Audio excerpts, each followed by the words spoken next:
Hey guys, Jen here with Serenity Hill Farmstead. Today I'm gonna do kind of a homeschool happenings, more focused on math. Everything in our homeschools is been going pretty much as usual. You know, it's starting to be spring, so we're starting to do more outside, like you guys have heard me talk about before. We're still on track with all of our curriculum. The only real hiccup we've had so far in the school year has been math.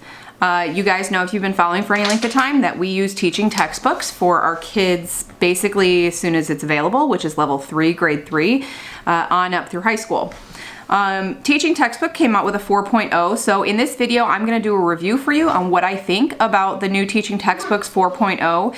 If you are not familiar with teaching textbooks, or maybe you've got teaching textbooks and you're wondering what the heck is going on with them, in this video I'm going to share what's been going on with them, why they made the changes they did, and the pros and cons of it. Teaching textbooks just put out their 3.0 version not too long ago, but Adobe Flash has disappeared. The beginning-ish of last year, of 2020, they put out that a 4.0 version was going to be coming out because Adobe, which is what teaching textbooks worked on, was no longer going to exist. So they had to put out this 4.0 version. And a couple of the things they wanted to work on was not just working around Adobe, but also working with people that don't have super great reliable internet, which if you live rurally is a common problem. So they put out this version that allows you to download the lesson and then you can work off of the internet. We've still had issues from time to time with that, just being able to download the program, but it's never prevented us from doing math. Sometimes I just have to run it like once or twice, sometimes 3 times, and it eventually works. And we haven't had a problem with that, really. So the pros, I will start with that. I guess that first thing would kind of work both as a pro and a con. The pro is you don't need internet for to do the entire lesson, but you do need like an initial internet setup. Before I get into the pros and cons though, I do need to mention just kind of the setup of it. Teaching textbooks now in all levels looks completely and totally different.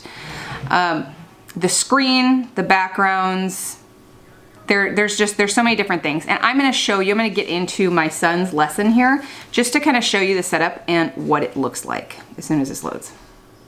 I've got probably one of the oldest computers on earth, so. Okay, so as far as the pros go, I feel like it is definitely more engaging. The kids really enjoy it. They really like all the changes that they've made. You can, even like the stickers and the buddies and things, those are different. The sounds, the wallpaper, they've kept some of the things like, you know, you can change your buddy and your wallpaper, but having control over the sounds and things, they really actually do like that. Another fun feature is when you go into their lessons, it gives you a running percentage of what they're averaging so far. That's really handy, so we don't have to, for my older kid, for my high schooler, stop and figure it out every once in a while. It's just always there, and that's nice for me. It's also nice for him because he knows where he sits, and if he wants to get his average up, or if he's good, he knows where he's sitting, so that's a really nice feature. I really like that. That's probably my favorite thing. Oh, and the fact that now we can use it on Kindle. It runs on an app, so now you just go into Google Play or you go into your Apple Store, your App Store, and you download the teaching textbooks, whatever level you're on, and it works straight from there. That's been really, really handy, having multiple children in teaching textbooks. It's really nice for a large family. If you have Kindles, I mean, you can get a Kindle, you can get a refurbished Kindle for pretty cheap, but if you've got Kindles, we have Kindles. We've got probably 5 Kindles in our house. They're pretty cheap, and they're definitely cheaper than a computer. So that has been a really nice feature, and that is working really well for one of my kids that does not like the computer. So those are my pros. The cons, I really only have 2 cons on here. Okay, so weekly updates, that's the big thing. The weekly updates drive me a little crazy. Now I just did the update, so unfortunately I can't show you what that looks like. But it seems to be that every week there is a new update, and it takes a good while to get that done. So it takes like an extra 30 minutes for me to do the update before he gets into it. And you might think, oh, I'll just do the update later. You can definitely do that. You can just wait and come back and do the update later. But we have found that if you do that, you can't type with your keypad. You have to manually punch it in on the little calculator on there, which is like an inch by inch screen, and it's a pain. if you're doing it on a Kindle. If you're doing it on a computer, it's just moving the mouse, and it's just not very quick. It ends up, for little fingers, it takes a while. It takes a significant amount of time longer. And math is our most time-consuming subject currently, so having all of that extra time that we have to put into this just on navigating in this is frustrating for us. The other thing I don't like, and I'm going to show that to you, that is the note-taking section. They have this scratch paper section, and my little ones, Jackson and Caleb, Jackson is just about to go into level 5, and Caleb is in level 4.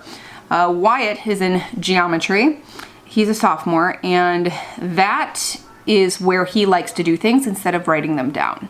It's very unorganized. It's just a scratch pad, and you can't type on it. You can only just use the mouse and draw in there.